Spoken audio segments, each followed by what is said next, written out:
Ici, ce n'est pas du tout des racontards. Lorsqu'on l'a mis dans le wagonnet qui le conduisait vers le bateau qui va l'amener à la Martinique,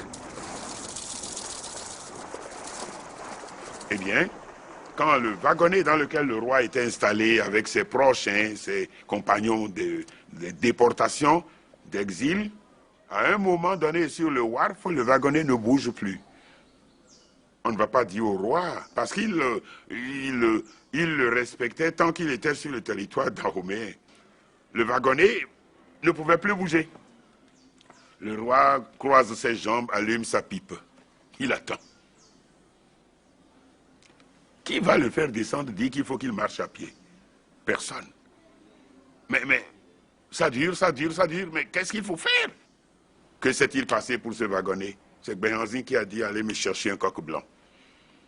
On a été chercher le coq blanc. Il a dit de lui couper le cou. On lui a coupé le cou. On a mis le sang sur les rails et le wagonnet a pu continuer de rouler. Je m'en vais quand je le veux. Et c'est pour dire que quand les ancêtres disent « tu peux partir », je pars.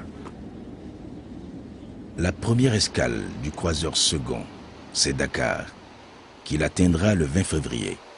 Escale technique pour des formalités et pour un ravitaillement du navire. Le temps aussi pour les autorités françaises de fixer la destination du roi.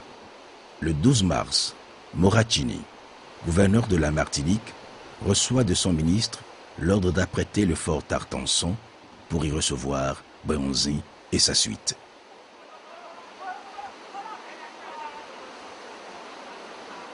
Parti de Cotonou le 11 février 1894, le voilier Le Second, qui était dirigé par le capitaine Privé, un proche collaborateur du colonel Dodds, a fini par accoster ici au carénage de Fort-de-France. Juste derrière moi, c'est ici que l'on nettoyait la coque des navires et c'est ici que le roi Béhanzin et sa suite ont débarqué et ont commencé leur exil martiniquais.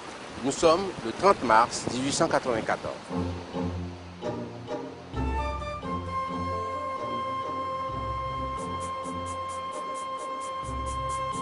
Voici comment le mémorial martiniquais décrit l'arrivée.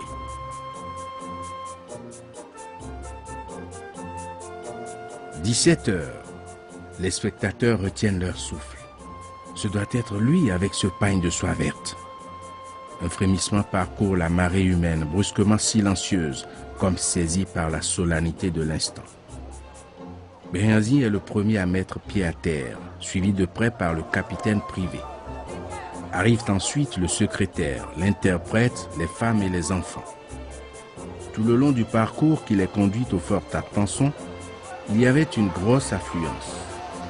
Tout ce monde voulait voir la famille royale, particulièrement les femmes et les filles qui sont de vraie beauté et dont la régularité des traits, le buste nu et bien découpé, retiennent l'attention de la foule.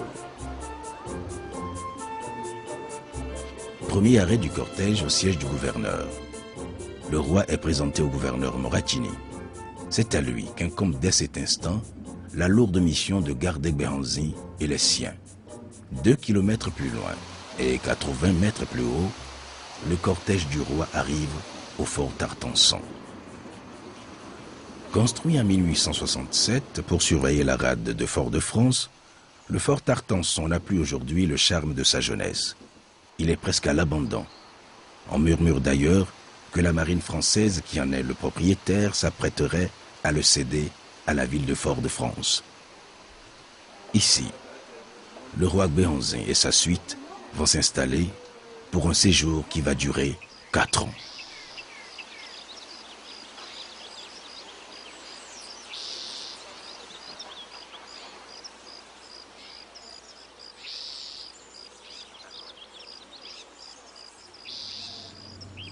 À la demande du roi, son fils Wani Lo ira à l'école des Blancs. Wani Lo, le prénom en lui-même est une exhortation à l'exploit. Toute réussite que le père attendait du fils. Wani Lo sera donc inscrit à l'institution des pères de Pleurmel, à proximité de Fort Tartanson.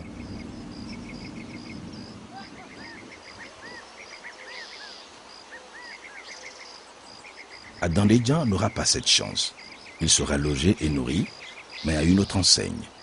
Aïzouno Adandédian, cousin du roi, s'était illustré de fort mauvaises manières en frappant un officier français à Abomey. Il a été déporté en même temps que le roi au fort Tartanson, mais il ne bénéficiera pas du traitement réservé à Sa Majesté.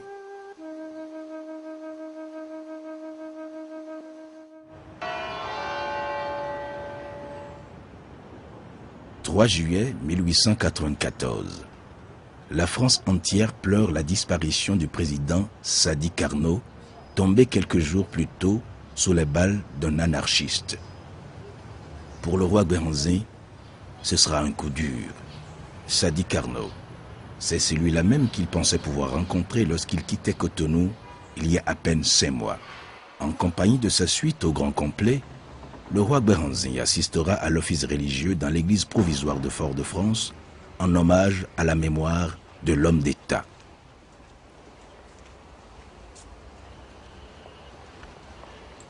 Des fidèles ont été surpris de voir le roi et ses proches couler des larmes de compassion durant cette messe. Un mois plus tard, le roi reviendra à cet endroit, cette fois-ci pour des cérémonies plutôt gaies.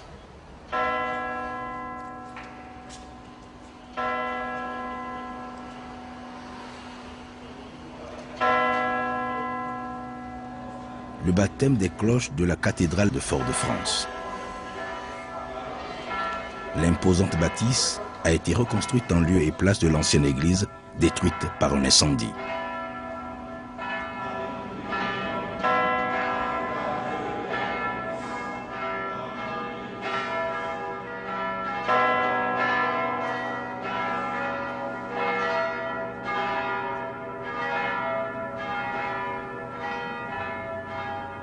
Courant mars 1895, les pensionnaires du fort Tartanson se plaignent des coupes sombres intervenues sur le montant de leur allocation.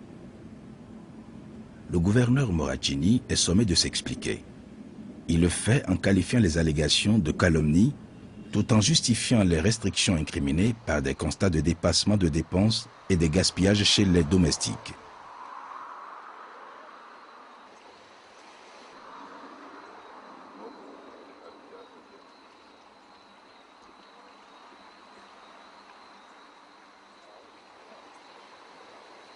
Au lycée de Saint-Pierre, un peu plus au nord de Fort-de-France, où il poursuit ses études, Wani Lo accumule les succès et collectionne les prix d'excellence.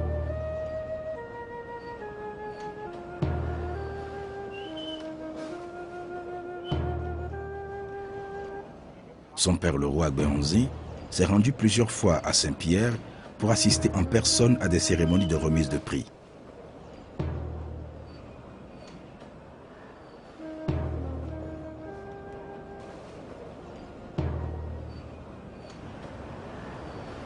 L'année 1897 sera marquée par le départ de Fanou pour le Dahomey.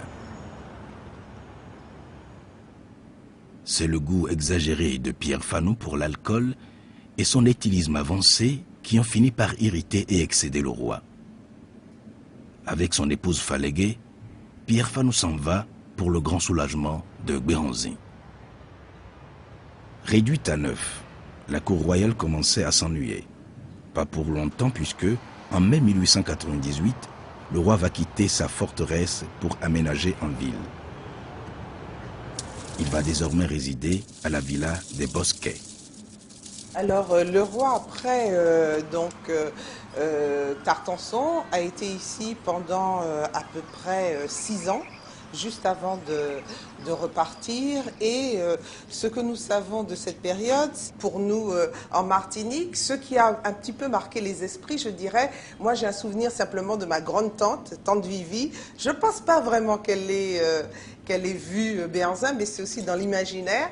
Elle disait, ah oui, c'est quelqu'un, il marchait, il crachait, mais il y avait un grand pot, il crachait pas par terre. Et il avait une ombrelle, un parasol. Et il y avait les gens qui le suivaient, et il avait une pipe, et il marchait dans Fort-de-France. Alors ça, les gens l'ont remarqué parce que c'était aussi quelque chose de tout à fait exceptionnel. Il descendait, il y a un chemin qui se trouve à côté de la maison, où le roi et sa suite descendaient sur Fort-de-France, prenaient la passerelle, le pont Guédon, et continuait, parce que vous avez au niveau de Fort-de-France, depuis ici, depuis Fort Tartanson, une vue très particulière. Depuis l'évêché, Fort-Artenson, la maison ici, le pont Guédon, et on continue sur la rue Antoine Sigère et ça nous mène directement sur la Savane, en passant par la cathédrale.